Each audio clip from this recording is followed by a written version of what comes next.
I'm 73 years old, and I'm about to tell you something that might upset you. Everything you think you know about getting older is completely wrong. And the worst part? The people who should be telling you this, your parents, your teachers, society, they're either lying to you or they don't know themselves. You see, I spent the first 50 years of my life believing the same lies you probably believe right now. I thought I had it all figured out. I had the career, the house, the respect of my peers. But at 52, something happened that shattered everything I thought I knew. And what I discovered in the 21 years since then has completely changed how I see life, death, and everything in between. But before I tell you what happened, I need you to understand something. The reason I'm making this video isn't to impress you or to make myself feel wise. I'm making this because I'm running out of time, and there are things you need to hear before it's too late. Not for me, for you. At 52, I had what doctors call a cardiac event. That's a fancy way of saying my heart tried to kill me. I was in a meeting, discussing quarterly projections, when suddenly, the room started spinning. The next thing I remember is waking up in a hospital bed with tubes coming out of my arms, and my wife crying in the corner. The doctors said I was lucky. Lucky? I had just come face to face with my own mortality, and they called it luck. But you know what? They were right, because lying in that hospital bed, with nothing to do but think, I realized something terrifying. I had been living my entire life on autopilot. I wasn't really alive. I was just going through the motions, checking boxes, trying to meet everyone else's expectations. And here's the part that haunts me to this day. If I had died that day, if my heart had stopped permanently, what would I have left behind? A nice house? A retirement account? A collection of achievements that nobody would remember in 5 years? Let me tell you the biggest lie you're probably telling yourself right now. I have time. I'll do that later. When I'm older, I'll finally live the life I want. I see young people in their 20s, 30s, even 40s, and they're all saying the same thing.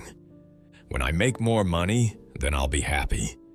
When I get that promotion, then I'll relax. When the kids are grown, then I'll travel. When I retire, then I'll finally do what I love. Let me save you 50 years of regret with one simple truth. That day never comes. You know why? Because the goalposts keep moving. You get the promotion, and suddenly you need the next one. You make more money, and suddenly you need more money. You're always chasing something just out of reach. And before you know it, you're 70 years old wondering where your life went. I did this. I spent 30 years climbing a ladder, only to realize when I got to the top that it was leaning against the wrong wall, and you can't climb back down and start over. Time doesn't work that way. Here's something nobody tells you when you're young. Success is a terrible goal. And I say this as someone who achieved everything I set out to achieve. I made partner at my firm. I bought the house. I had the respect of my colleagues. And you know what? None of it mattered. You achieve your goal, and for about 48 hours, you feel amazing. Then the feeling fades. You're back to baseline. Now you need a new goal, a bigger achievement, more validation. It's a hamster wheel. I had a friend who died 3 years ago at 68, worked 70-hour weeks his entire life, built a multi-million-dollar business, never took a real vacation, kept saying he'd slow down next year. Next year came, and he had a stroke. At his funeral, his son said, "My father was a successful man, but I barely knew him." Is that the legacy you want? Your regrets won't be about the things you did wrong. They'll be about the things you didn't do at all.